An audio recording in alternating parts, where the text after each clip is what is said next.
It is my absolute pleasure to welcome you tonight to celebrate our 50th birthday.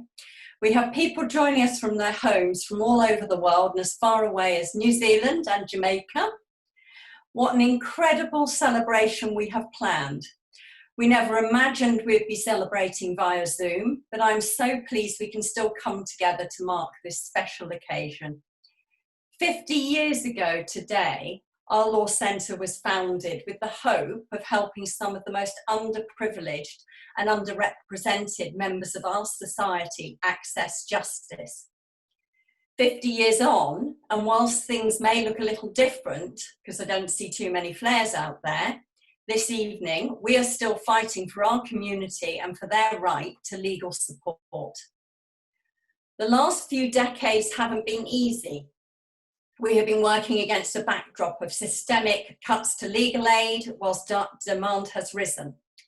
In recent years, we have been at the forefront of major events, including the Grenfell disaster and the Windrush scandal, and we've been helping these victims to get justice.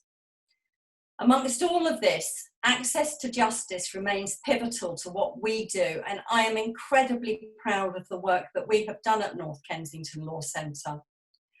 Of course, none of this would be possible without our supporters and funders, and I'd like to take a moment to publicly thank them.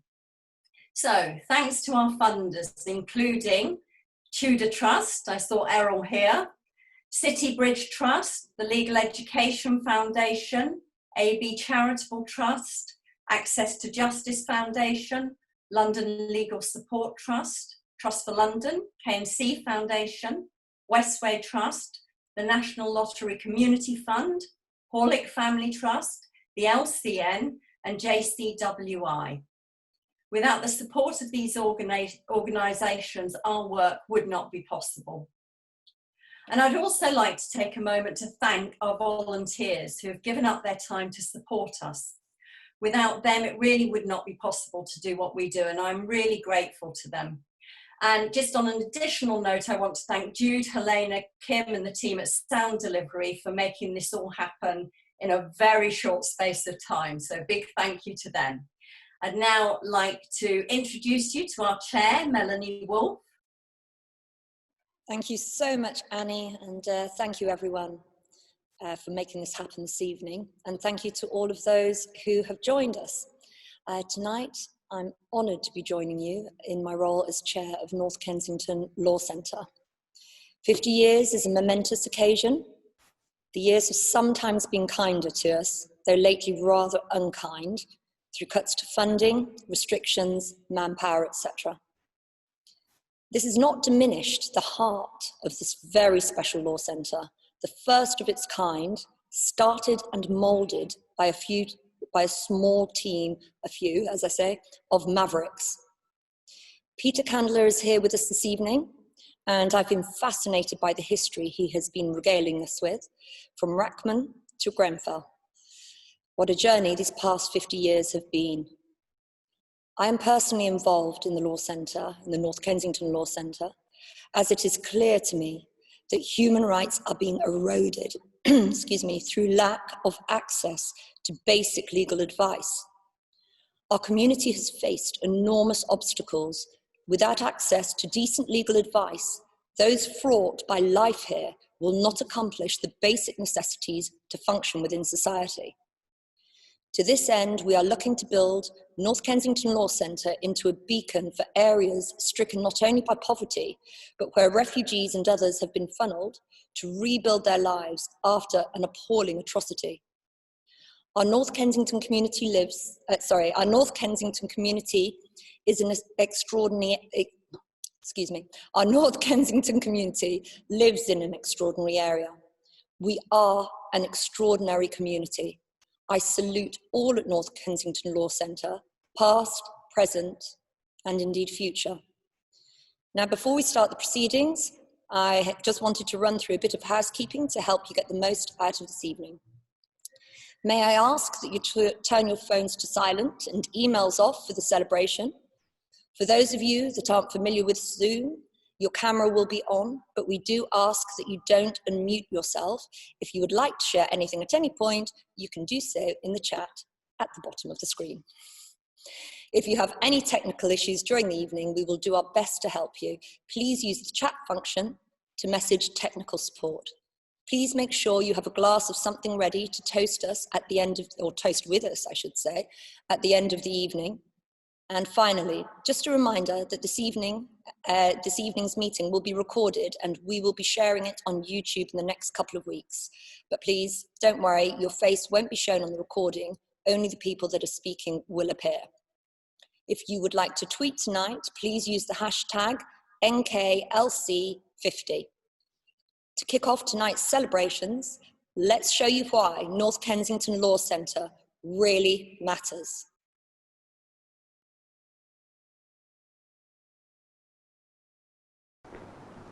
Peter Candler, solicitor extraordinary, on his way to help the Hughes family who've been illegally evicted, turned out literally onto the streets.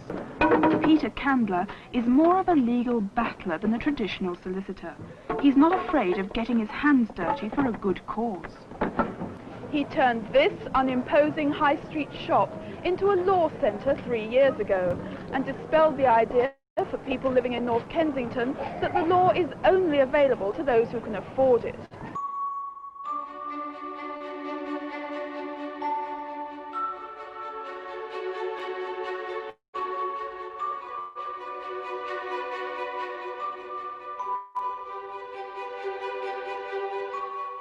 For 50 years we've been fighting for justice. No matter who you are and where you're from. We'll never stop fighting. Lawyers working in the community, for the community. We bring love to people. We are working for justice and fairness. Defending your legal rights. We remain true to our roots and continue to be a legal service with a social conscience. We fight for safe homes, make sure that you get the benefits you're entitled to, work with you to resolve your immigration and employment issues, and work with you and your loved ones to make sure that you get the justice that you deserve. We are. We are. We are. We are. We are. We are. We are. We are. We are North Kensington Law Centre.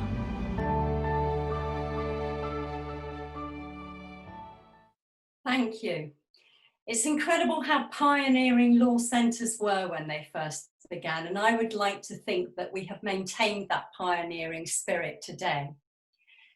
Peter Candler, who was instrumental in setting up North Kensington Law Centre 50 years ago today, has shared his thoughts with our criminal defence solicitor, Richard Galthorpe, on the beginnings of the Law Centre.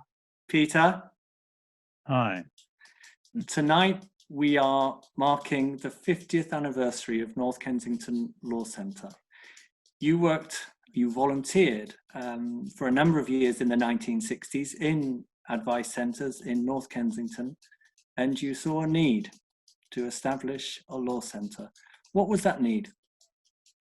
The need was this: there was terrible suffering among the people of North Ken, and people shouldn't be confused by the name.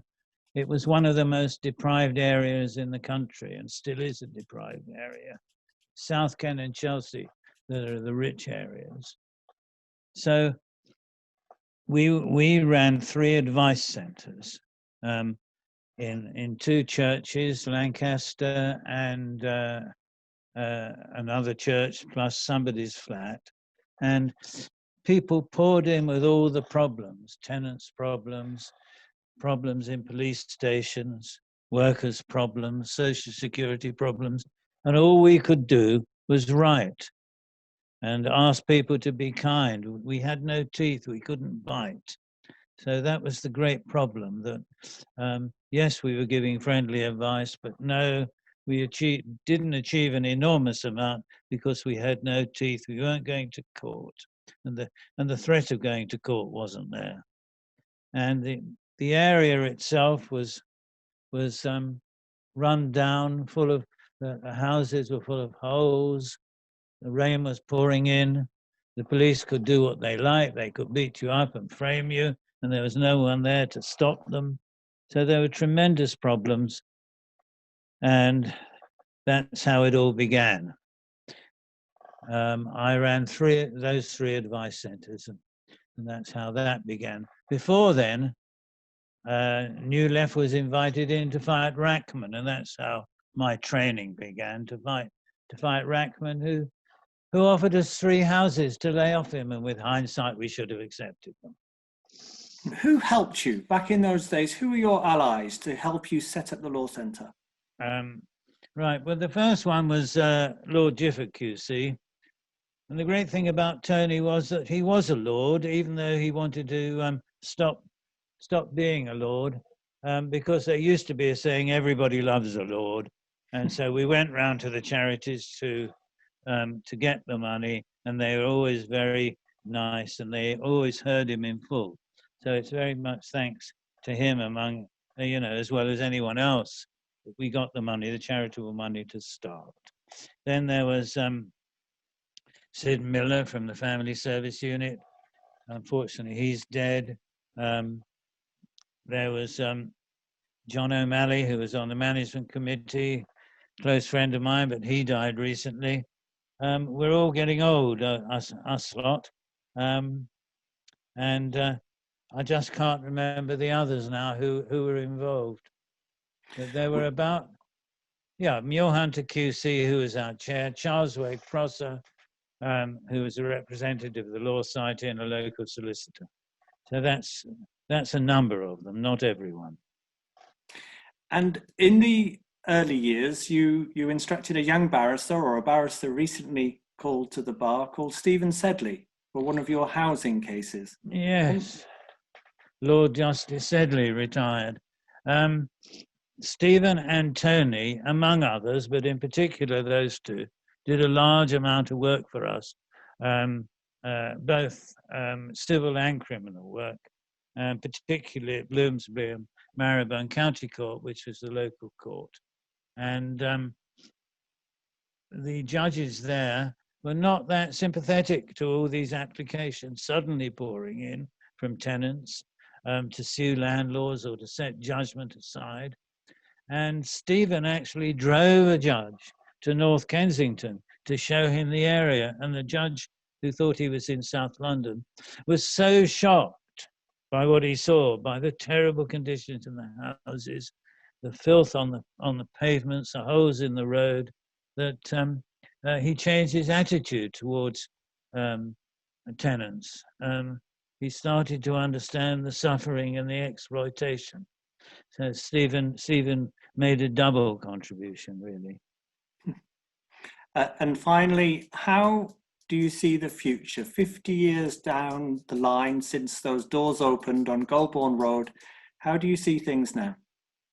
Well, I see them going back maybe to the 60s and maybe even pre-war, to the idea of dock briefs, where you didn't have a lawyer, but from the dock you pointed out a lawyer standing in the front row and took pot luck. I mean, the first thing that happened was the cuts. The government stopped grants to local authorities. That affected a lot of law centres, and they closed. I think we went down from 60 to 40. Then there are all the cuts in the legal aid, and private practice has disappeared from North Kensington. We're the only lawyers left again, as we were when we started. And how long we survive will depend on the charities as much as anything else. So there's all this problem, and all we want to do is help the poor and the deprived and the working class be equally represented in any tribunal or court. That's not an unreasonable thing to ask for. Peter, thank you very much indeed. Pleasure. Thank you very much, Peter. That was wonderful, just fascinating. Thank you for sharing that story, or 2 or 3 indeed, and for all that you've done over the years. So I would like to thank and welcome some of the other people tonight that were instrumental in those founding years 50 years ago. Tony Gifford, Pam Ditton, James Saunders, Jim Peavy James, Jim Peavy indeed, David Martin, James Sinclair Taylor, Walter Merricks, Hilary Fastenage, Kim Speller, Carol Barnes, Martin Sykes, Stephen Gurlis, Pat Bolster, Rosie McGehee, John Ingham, Neil Ferguson, Bant Bria, Liz de Burgh, Denise Graff, Brian Baker, Barbara Hetherington, Mary Hickson, John Akerman, Jane Hickman, Avril Baker, Anne Schmoska, Eddie Adams, and Susie Parsons. Thank you to you all. We're now going to hear from a selection of our clients who wish to remain anonymous at the moment. We would like to ask you to close your eyes and listen to their words and hear what the North Kensington Law Centre means to them. Thank you. The Law Centre is of the utmost importance for me because without this Law Centre, had it not been here in my time of need, I don't know what would have happened or where I would be at this point in time. It's also important for other people as well to clarify the law, to help people obtain justice where there is none for them, local people in particular. I think that people should not be afraid to ask for help. Don't think the situation is hopeless. There's always a solution, and this is the place to find the help. For me, the Law Centre is hope, and if you're looking for anything, no matter your background, they always welcome you here. So for me, it's a friendly local lawyer centers. The Law Centre helped me get my identity. I was in the shadow, now I can be heard and I can be seen. So the Law Centre is very important for people like myself who could not afford a fortune to get a solicitor. People like myself can come here, get an affordable service, which is as good as any other services, and they get the job done. So they should stay around forever, or the government should put funds to sustain these kind of services. The Law Centre has actually made me feel more comfortable living here because I have people that I can always go to when I need help. And also if I need any kind of advice, I can always come to them to advise me. Even if it's something that they cannot help me with, they can help me on to people that can give me the help that I need to get through those situations. So I feel like they deserve to be around. Such powerful stories. Thank you to all that took part and for sharing with us what has happened to them. I appreciate it might not be easy, but hearing firsthand about the work we do from our clients is so incredibly inspiring, and it's ultimately why we're here. I know some of our clients are with us this evening, so thank you for trusting us with your stories, and thank you for coming. Well, we're about to hear an important discussion on fighting for justice, chaired by Baroness Helena Kennedy QC, who's joined by Julie Bishop, Director of the Law Centre's Network, Frank Kiengala, NKLC's Immigration Solicitor, Isis Amlak, a Community Leader, and Holly Stowe, our Windrush Paralegal here at North Kensington Law Centre.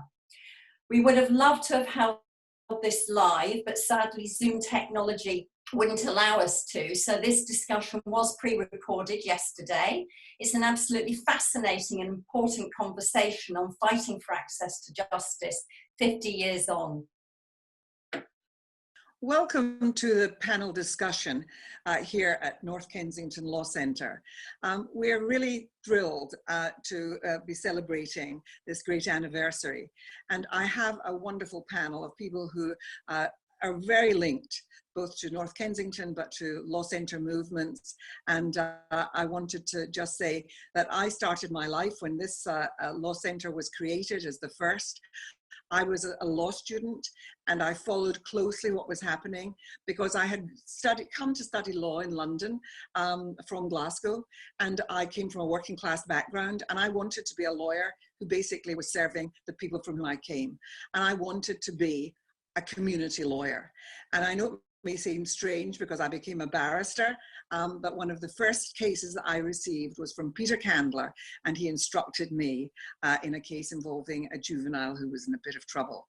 And so I've had a strong connection with this Law Centre since its inception. I followed it. I then became a person who was briefed by Peter. And I love the Law Centre movement. And I want to say that now is a moment in time where its real relevance is back on the agenda, and we need to be fighting for a future in which the Law Centre movement has a much greater place. So let me just welcome my great panel. And I'm going to start by introducing you to Julie Bishop. Julie Bishop is the director of the Law Centres Network, but she's had a life related to law centres, starting off in Australia and in its law centre movement, and then coming to Britain and being involved in law centres from a very early stage. And so, Julie, I just wanted to ask you about your involvement. What do you think has been the benefit of the law centre movement, and what do you think law centres, given what they've faced as a result of cuts to legal aid, what do you think their future is now? Hi, Helena. Thank you for that introduction. Yes, well, the benefits of law centres, I think you will have all seen Peter's introduction, so you'll get the flavour of law centres, what they do, and indeed what their benefit is. But what Peter's work and the founders of North Kensington Law Centres have done, have they created an entire movement of law centres. There are now 40 odd law centres that have managed to help over 3 million people, well over 3 million people in that time.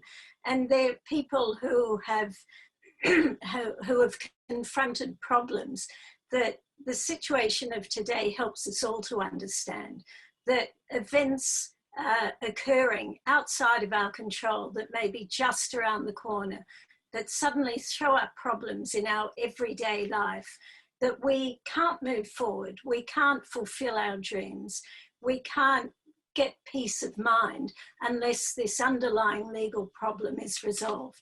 And so for that 3 million people over the last 50 years, law centres have managed to not only help individuals, but help build communities to be a key part of building a fairer and a more equal society. Suffice it to say that over the 50-year history of law centres, there has never been enough money. And going forward, there's unlikely to ever be enough money. But what have we seen since law centres began? We've seen that the problems that people suffer in their community, their ability to access fair treatment, beyond all else what law centres do, is they challenge wrong decisions. They demand that people are given the entitlements to which they have a right. And they also champion communities who want to make changes in their local areas. So the impact of the cuts is that it always limits our ability to do what can be done. In actual physical terms, after the LASPA, after the legal aid cuts in 2012, a fifth of all law centres closed.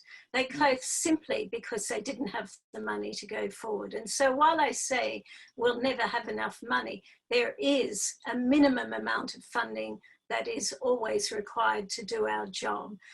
But that fight and the unrelenting task of keeping law centres funded often moves us away from remembering what the impact of that is. That's not about funding for law centres. That's about those individual lives, those individual people who do not get to be treated and to live the lives they want to live.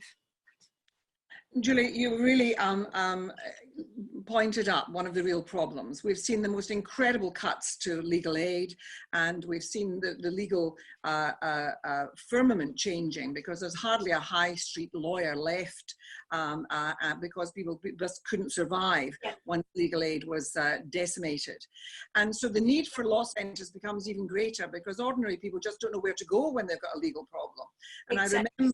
I remember that from my childhood. My mother was frightened when she had a terrible accident about going into a solicitor's law firm, because it was intimidating to ordinary folk. And so a community law centre in the heart of a community is a vital resource. And fortunately, cuts to local authorities and everything has been a great handicap there. I want to turn us over to ISIS, because the ISIS Amiak is a real a stalwart in terms of community relations, and she is a real North Kensington foundation stone, actually. And she has at times she certainly was the chair of the board of the Law Centre for some time, but she has remained very, very linked to it. Isis, I just want to ask you about your involvement with the Law Centre. You've seen this, and you've particularly seen it. Here we are in a moment where racial justice is being debated, and perhaps in a moment where we could see real change. Do you think that there's a role for us in the law centres to do something on that front to make the change that we want to see happen in our society? Thank you, Helena, and thank you for having me on the panel. I'm really pleased to be here. So yes, I mean, I came to the Law Centre in the late 80s. I was an activist in the anti-apartheid movement, and I've played various roles, paralegal, worked on reception in the Law Centre, and also as a woman of African heritage who lives in North Kensington, the Law Centre has played a pivotal role in providing access to people from racialized and minoritized communities, having access to justice, having legal representation that they trust, that's of a high standard, that's just available in their local area, because there are many barriers to accessing justice. Not only is it systemic, not only is there discrimination, but it's also about knowledge and about simply things like being able to get to a solicitor's firm and having trust in the people that are representing you. So for me, yes, the Law Centre has been critical to the community that I live in. I also think, when I was working as a paralegal in the Law Centre in the 80s, the issue of sort of like, I know we have a stop and search project going on, but stop and search was a massive issue then. Young men of African heritage were particularly targeted on the streets and fitted up, as we would say, by the police, harassed, and this continues now. We still see a lot. There's a huge need actually for initiatives, legal initiatives that support and protect young people, particularly against oppression or discrimination. There's also the issue of sort of, the structural racism in our society. So for example, I said I'm a local North Kensington resident. We all know about Grenfell. I mean, recently, last week, Leslie Phillips, the QC, made a submission around the connection between racial injustice and the Grenfell atrocity, as I would call it. Imran Khan, in the earlier part of the inquiry, raised the whole thing of institutional racism. So institutional racism is a core issue in our society, and often it is the reason it's institutional racism that leads to biases in the legal system that account for why people from racialized and minoritized communities don't receive access to justice. So the Law Centre is crucial, because I think, following on from what Judy was saying, if we had more law centres, I know we've lost many certainly since I was involved in the 80s. If we had more law centres, we'd have more access to justice. Isis, just hearing you talk about Grenfell, it comes back in a rush to me. The early cases that I did for the Law Centre, there was this horrible business of suspected persons. It was an ancient law that dated back to the 19th century to deal with vagrants and so on. And the idea was that two police officers could see someone behaving in a suspicious way and suspect them of dishonesty of some kind, that they were trying to steal from a car or some lady's handbag or to break into a place. And they only had to say that they saw them looking in that direction or moving in that direction, and people could be convicted. Young black men suffered at the hands of the police in the 70s and into the 80s with the use of that law. And it's now been replaced with stop and search, and I'm going to talk to Holly about that. But the business of systemic racism is one of the big challenges for us now. And what is the role that the Law Centre movement can play in that? Well, I think it's really interesting you talk about systemic racism, and we're in a time post the George Floyd murder, and there's a lot of the lens is on America, but we mustn't forget that we have the issues here. So, for example, in 2017, David Lammy, the MP, did a report into racial disparities and justice system, and he found that the racial bias in the UK was actually more likely for people of African heritage to find themselves in prison than in America. So it's a serious issue. And I think one of the things with the Law Centre is that it always had a history of doing campaigning work, because in order to combat systemic injustices, you need, in addition to the actual practice of law, you know, going to court, going to police stations, writing briefs, etc., challenging, making appeals, you also need to do the policy work alongside that. The kind of work that was done in the Law Centre, you know, they did stop and search work back in the 80s, the work they did around the poll tax, supporting those who've been on the protest. Many of us might have been at the poll tax protest in the 80s. So I think, you know, the Law Centre's role is also about adding that component of campaigning, working, you know, really grassroots in the community, hearing the community's voices and using that to build a strong case to protect the rights and integrity of the community. And unfortunately, private practice, it's just, they won't do that. So again, that's another reason why it's so crucial. I always remember as a young lawyer, I was doing the work for the Law Centre when I was a pupil, and I remember some of the rather grander barristers saying, you're not supposed to combine politics and a career at the bar. So it was all right if you were a member of parliament, but it wasn't all right if you were doing community law centre work. Frank, I want to come to you. Frank Kangala, you're a lawyer. You came and you've been in private practice, and you made a choice, and you came to work for the Law Centre. Why did you do that? Thank you very much, Helena, for bringing me into the discussion. It's an interesting question that you are asking. I think it comes back from my background. I've got a bit of an international background, and initially, my first incarnation, I'm a civil engineer, or rather a structural engineer. But as much as you may enjoy looking at buildings, there is the real business of lives being blighted by the lack of access to justice. And I did notice that. So I took an interest from my days as interpreting with a law firm. We did a lot of pioneering work in the asylum and immigration arena. And I decided to qualify myself as a solicitor, and here I am. Initially in private practice, I enjoyed what I was doing because I felt that my lawyering was empowering people. I felt that there was certain fault lines within the society that as a solicitor I could address. However, I was limited by the fact that it is a private practice, and the aim of a private practice is not campaigning and is not to be cuddly. It is to make money. So I found myself, I couldn't reconcile how do I make money when in my mind it is not the money that I want to bring to my client, it's action of their rights. And one day I decided that I was going to leave private practice. And someone who worked with me told me about this vacancy at what she called was the royalty of law centers. And that was North Kensington Law Centre. And that was my first stint in 2005 when I first joined. And I absolutely adored the work that I was doing there. I absolutely adored the commitment, the affirmation that my colleague had, the real belief that they were not just there to earn a pay packet, but they were there to serve a community.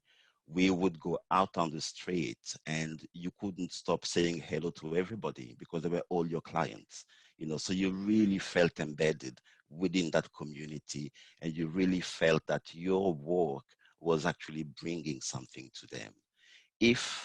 I believe, if you support and you defend individuals' rights, we are better as a society. We are better as a community. And you can only do that, in all honesty, I think, through the Law Centers movement.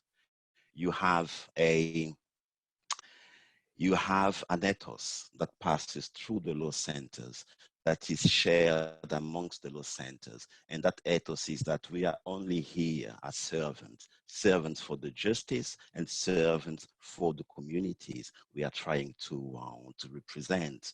And I would like to pick up on what Julie said before.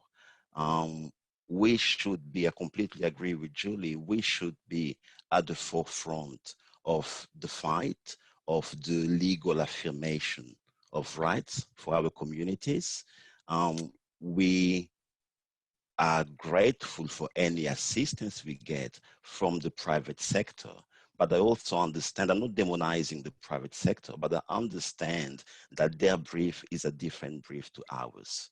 We are not in it because it's a commercial enterprise. We are in our riches are the people we serve. When I see a client, sometimes I see individuals now in their 30s who still remember me, and they say, oh, Mr. Frank, I remember you, you were my solicitor 20 years ago. And I'm like, that's true, you were just a kid, you know. And it's wonderful to see these individuals having blossomed into what they are now. And it's wonderful to know that this is a product of the Law Centre movement.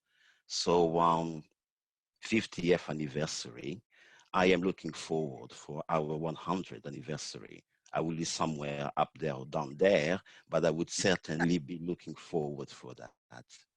Frank, you're a great man, and you're a great lawyer doing wonderful work across Thank a you great very much, Helena. way of work, and you're known and admired throughout the whole of London and beyond. Thank you. Holly, now you're also working at the Law Centre now, and I wanted you to tell us a bit about your work. I think you're a paralegal there and about to embark on hopefully on a training contract, and you're going to become a solicitor as well. Tell us about your work just now. Thank you, Hannah. I think it's really interesting, obviously being perhaps one of the youngest or the youngest members of staff at North Kensington Law Centre. Just to touch on this panel in front of us, I mean, you said yourself you come from a working class background, moved to London to study, then got into law centres.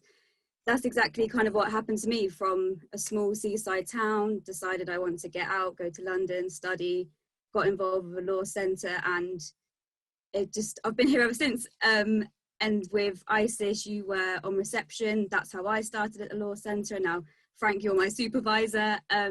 So I think law centres is kind of like, without sounding cheesy, one big kind of family movement who all have the same objective of just wanting to help others.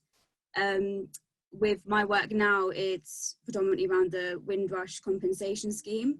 So I'm currently helping 35 claimants to basically fight for their justice for what they've gone through. I mean, we all know the scandal destroyed people's lives. I mean, people were wrongfully detained, deported, and the impacts are still going on. And we know from plenty of reports and inquiries from Macpherson, the recent Wendy Williams report into Windrush scandal, there is this institutional racism, and it is systemic and it needs fighting. And I think law centres are at the forefront of being able to help people get justice and fight that sort of those policies that are deep rooted into our government and society in general. And I'm just really thankful at such a young age to be able to be involved with that and just help people, really. That's all I've ever kind of wanted to do, and to do that as a career I think is fantastic.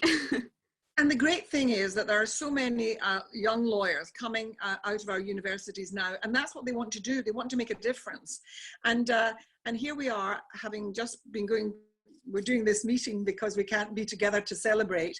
But we're talking about building back better after COVID, that what we've learned in this period of seeing the cost to lives of this pandemic, and how you need to have an infrastructure in society that is supportive to people when they're going through hard times. And so that's what the Law Centre movement is all about. And so perhaps when we build back better after this terrible period in our history, that we will build back in a way that actually makes access to justice much, much more at the forefront. Julie, you may want to sort of just say something about that briefly, because we're coming to an end of our discussion. But how do we build back better? Exactly. This crisis has opened up a rare opportunity for us to really think about again how we do work within our communities, what we do, who are the people that we need to stand beside. And we've learned several things. One of the most important things that we've learned is the relationship of trust. What Frank spoke about, what Holly spoke about, what Isis, one of the real benefits that law centres have with their client is that relationship of trust. One of the things that remote working has done has made us lose that immediacy of trust. And so what it's given us is that moment of reflection. How do we maintain that? How do we stay alive within our community? But importantly, I think one of the other things I wanted to mention, because you've all spoken about the campaigning role of law centres.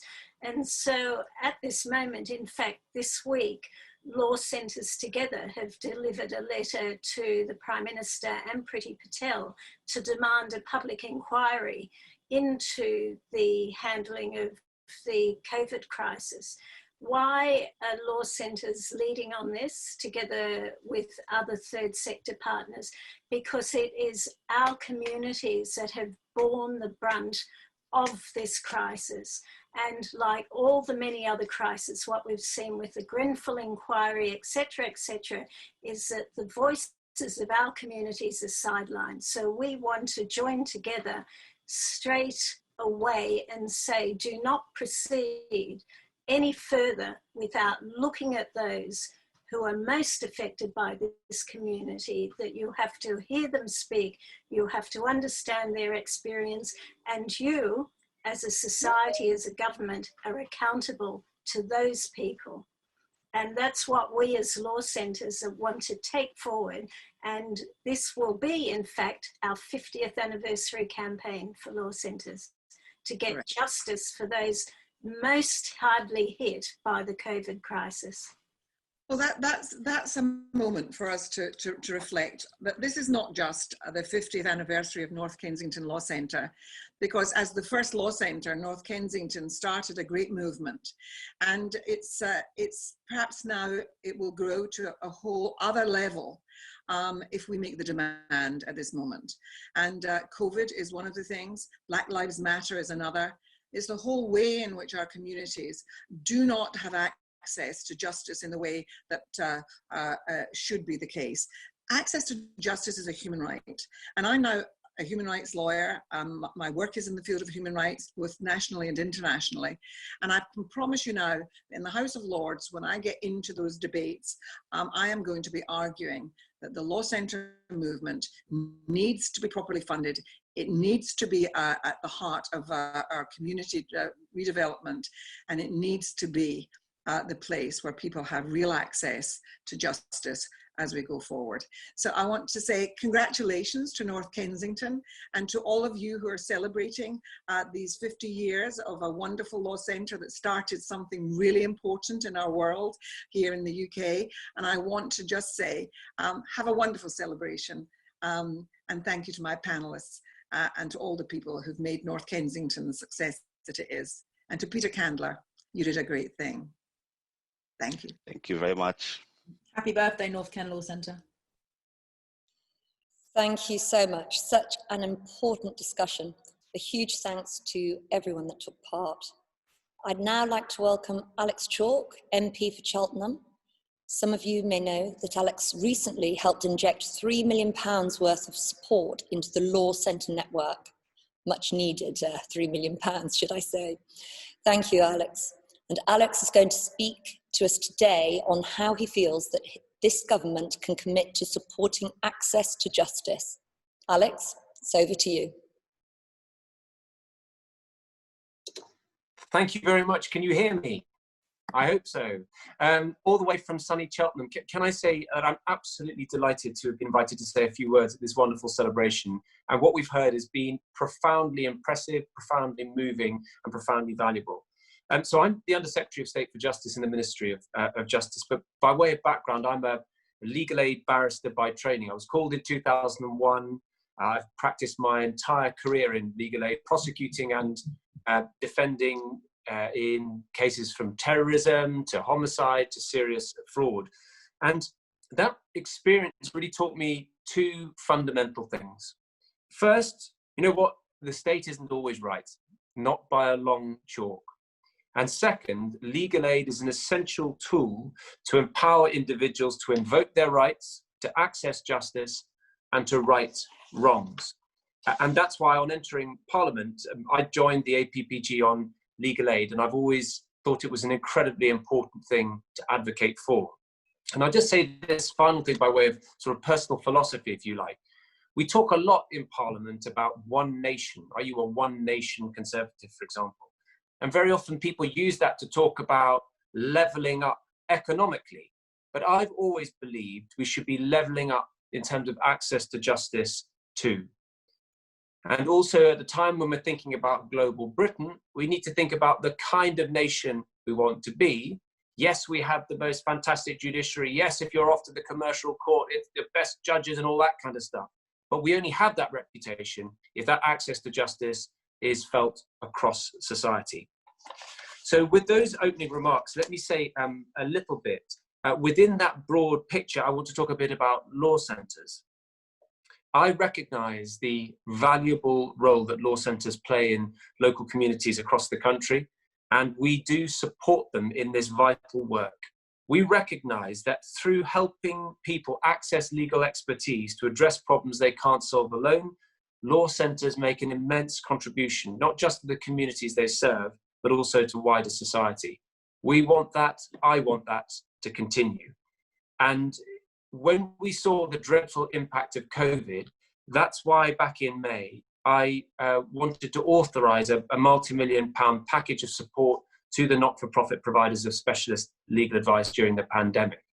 Because whether it was law centres, whether it was those who were providing community support for victims of domestic abuse, I could see that this had hit important providers like a freight train, and I wanted to ensure that they had support to weather the storm.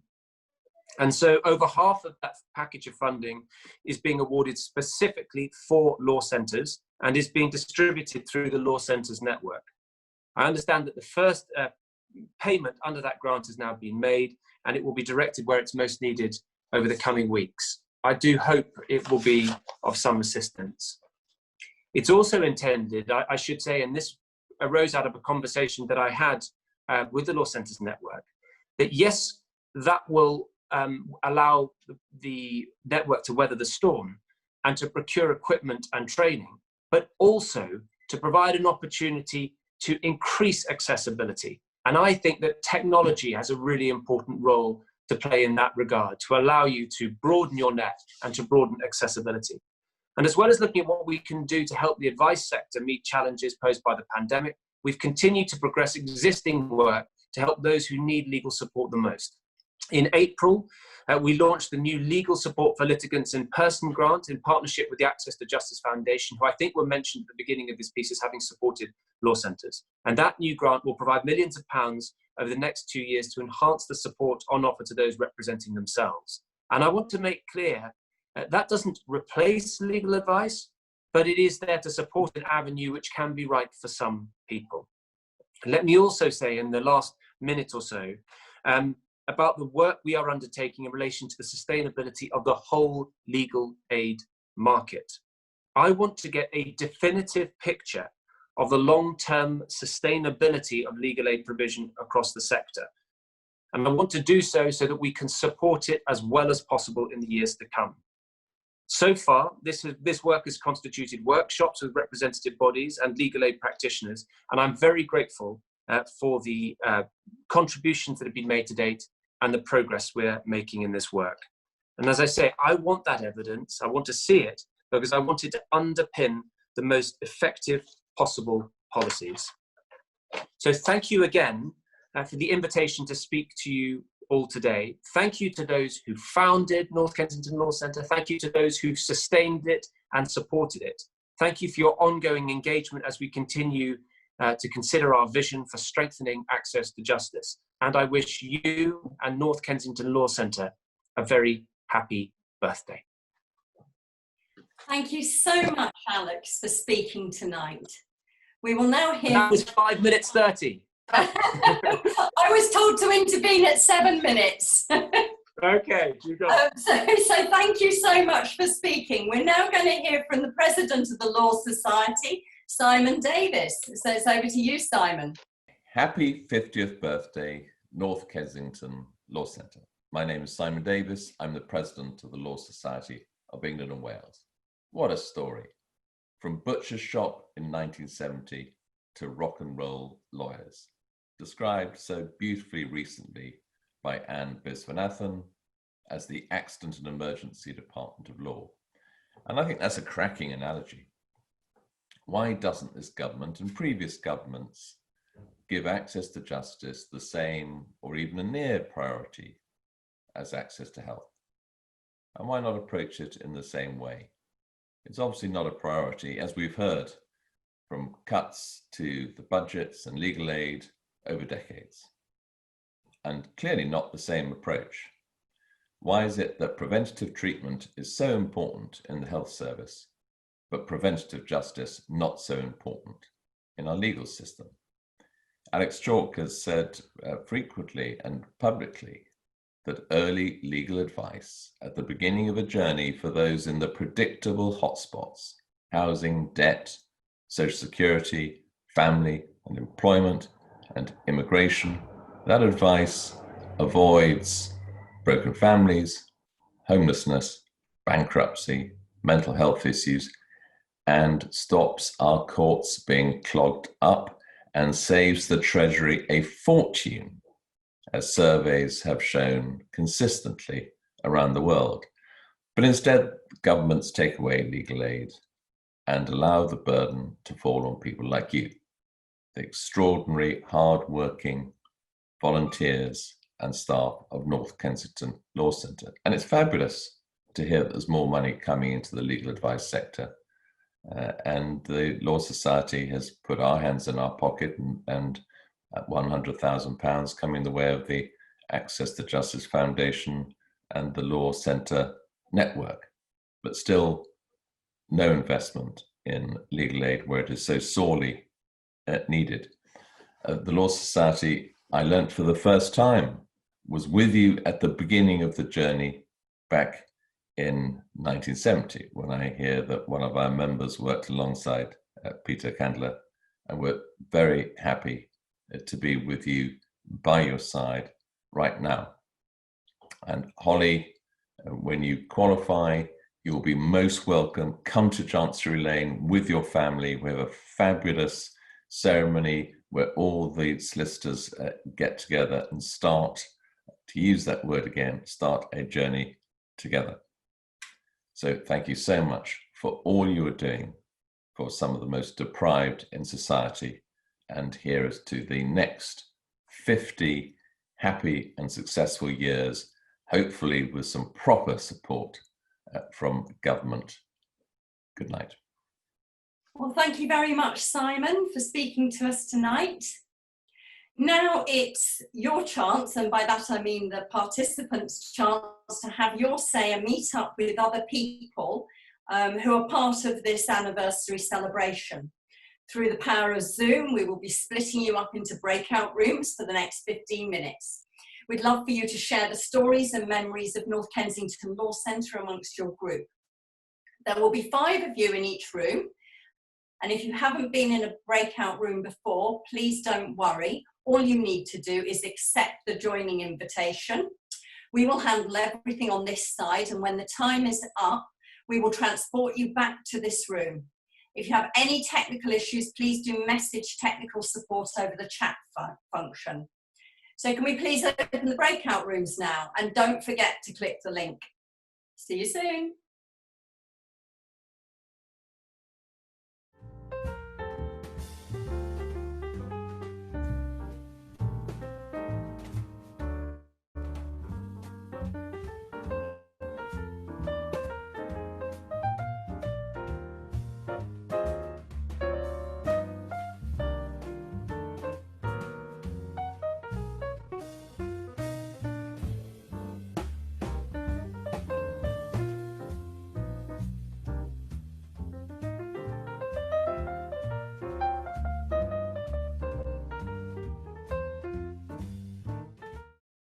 Hello, everybody.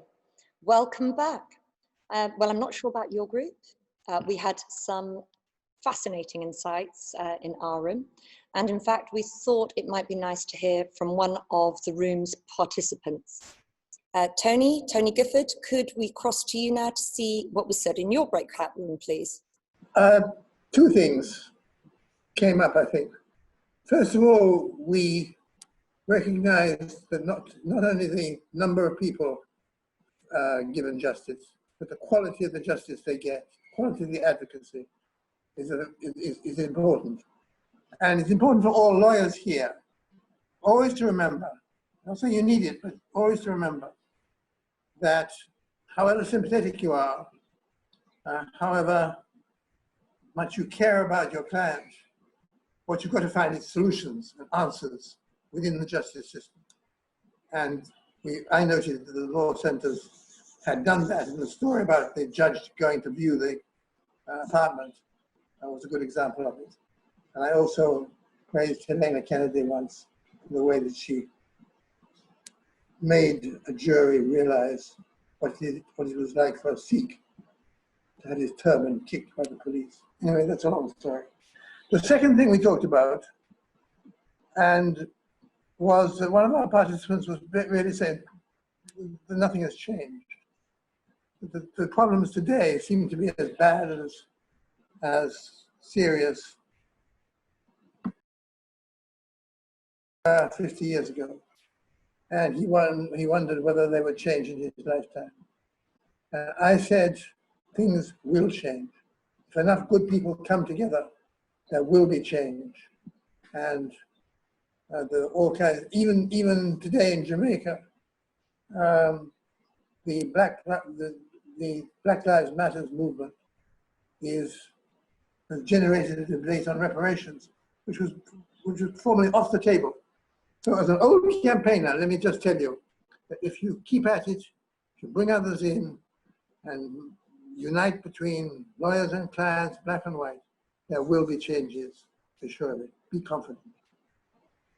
Up next, we will hear a poetry performance from Bryony Albury.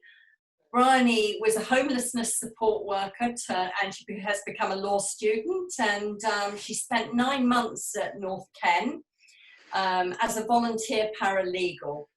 She brought a massive amount of passion to her role, and I'm thrilled she's joining us tonight. I love this poem. Bryony, the floor is yours. Thank you so much, Annie, and I feel really privileged to be here. I've been really moved to be a part of this evening.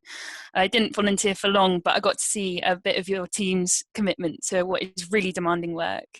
And this poem, I wrote it having done lots of work on housing issues, which you do tons of, to try and capture what it is to barely survive and then get caught up in a legal issue and have someone come alongside you. It's called Rebel Rent Collector.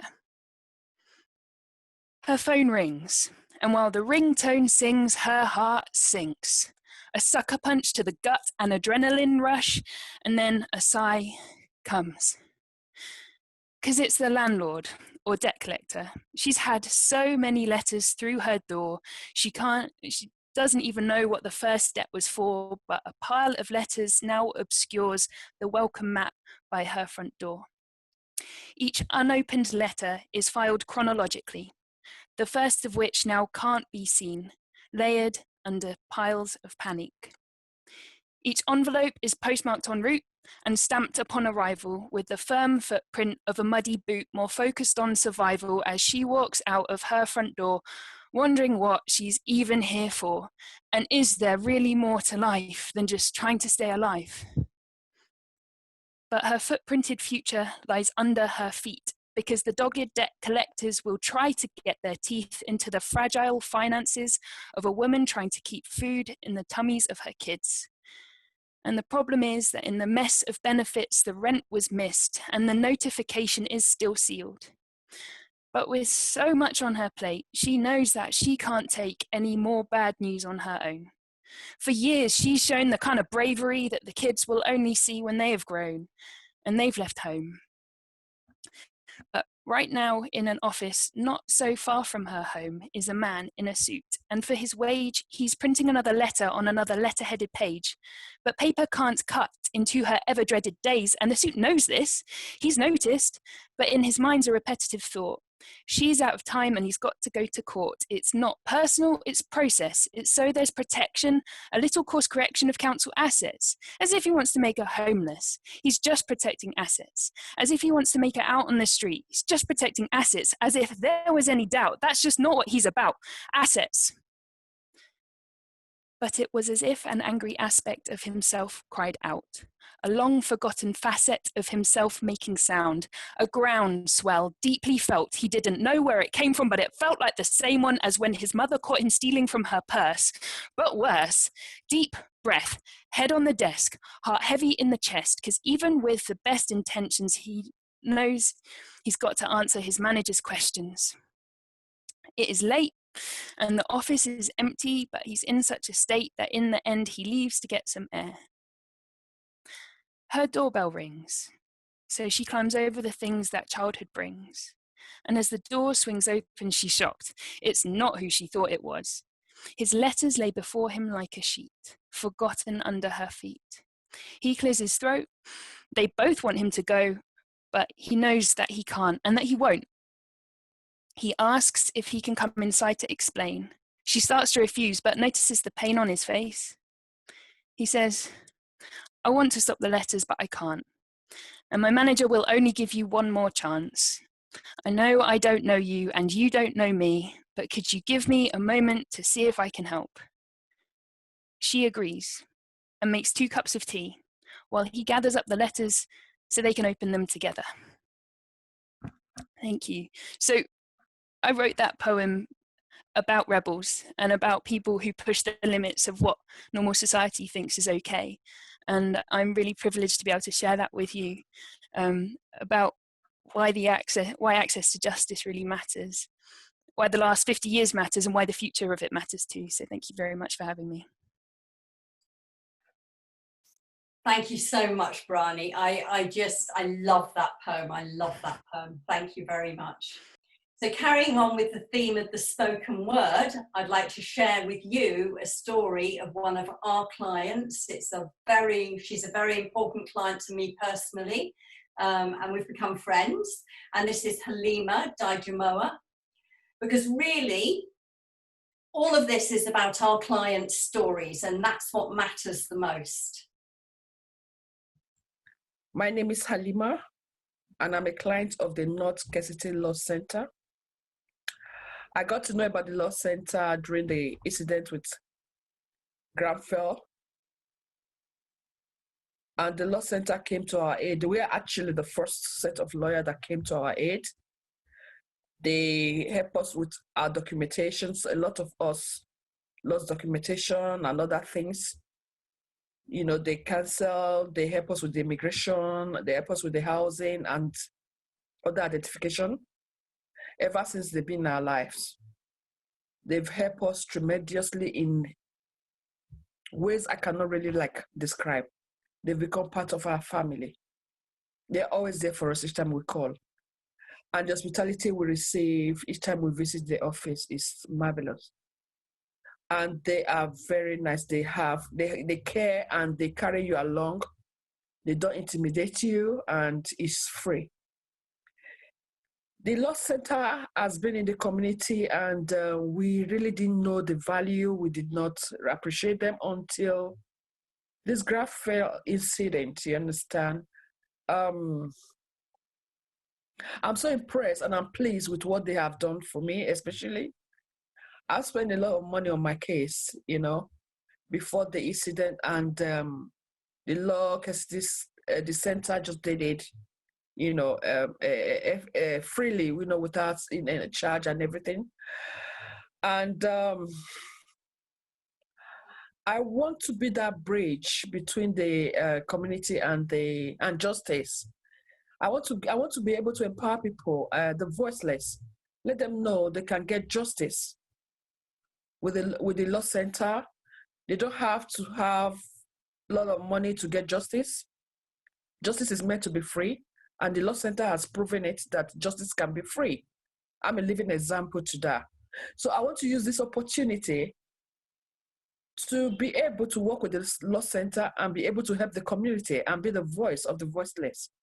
And as they're celebrating their 50th birthday this year, I want to use the opportunity to say thank you to all the marvelous staffs in the Law Centre. And I will say happy birthday. And I wish the government will recognize you and be able to support you and see how you have lifted the spirit of the community in these 50 years of existence. Happy birthday, North Kensington Law Centre.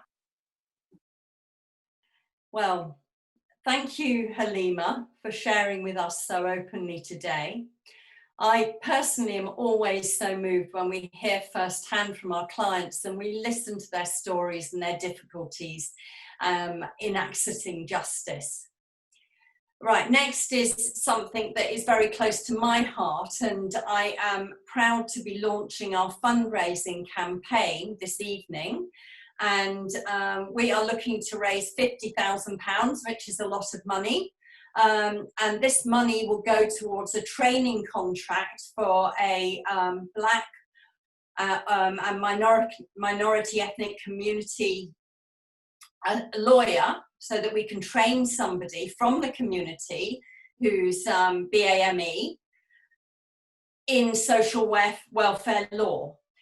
We have all been really incredibly moved by the Black Lives Matter movement that's happening at the moment, and really reflected and thought about what we could do ourselves to improve diversity within the legal system.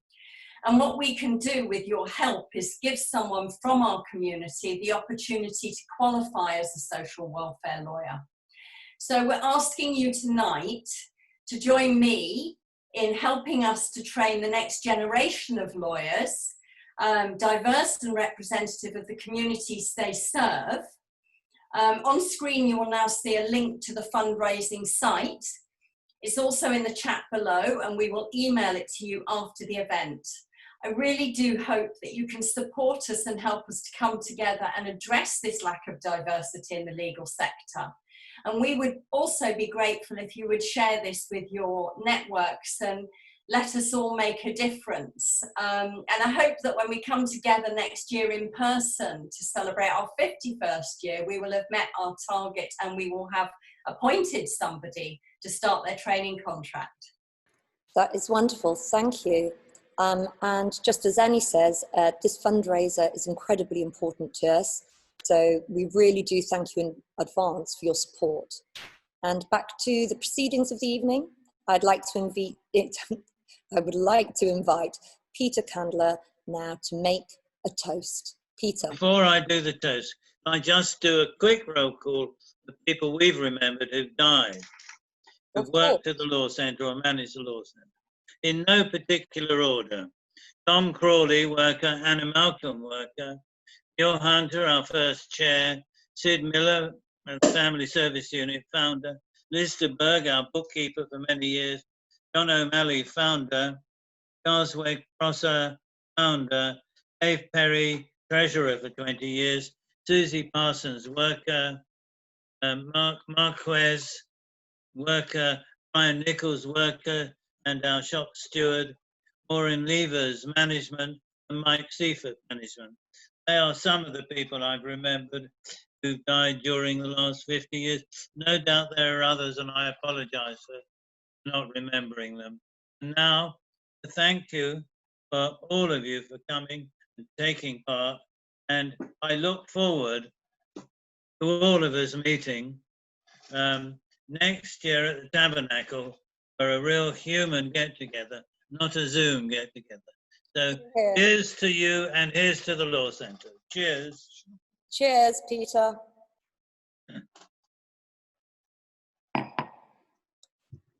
Cheers and thank you, Peter.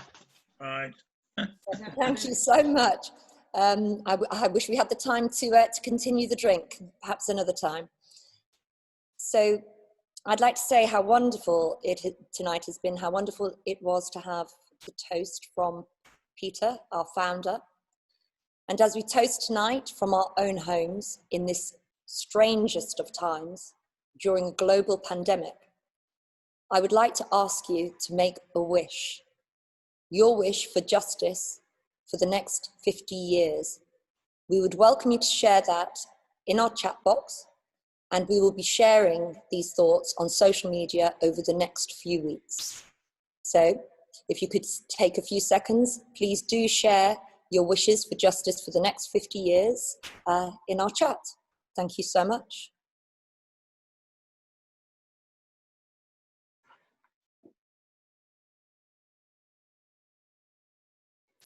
So everyone, please do carry on with your messages. We really appreciate them all. And all that's left now is for me to thank you all so very much for coming along here from your own homes, mainly, or in my case, from a local church, a local community asset, which we use, thankfully. Nights such as these are so important to mark and celebrate the huge achievements of our organisation over the last 50 years. Whilst we couldn't come together in person, we do hope to be able to celebrate face to face next year. As Peter said, at the Tabernacle. We'll be there with our glasses waiting. We will keep you posted, and please do come and join us. We'd love to see you face to face once again. And here at the North Kensington Law Centre, our abiding legacy is to make a difference to the lives of those who need us. Looking to the future, building an existence for our children where there is hope and a step up from the blight of deprivation, that shall guide us forward. Thank you to all of our supporters. We encourage you to stand with us, to achieve more and to be more. And with that, I say thank you, and over to you, Annie. Thanks, Melanie, and thanks for all your help and your contribution. It needs to be remembered, of course, that all our trustees are volunteers as well. So thank you. Over the course of the evening, I hope you will agree that you've heard some inspiring tales and been moved and reminded of why the work we do is so important. Who knows what the next 50 years will bring? One thing for sure, North Kensington Law Centre will remain committed to fighting for justice, and I hope you will stand by our side in this fight. Thank you for coming. I don't need to say have a safe journey home, but we hope to see you all soon. Please support and champion our fundraiser. We remain incredibly grateful for your contribution. Thank you, everybody.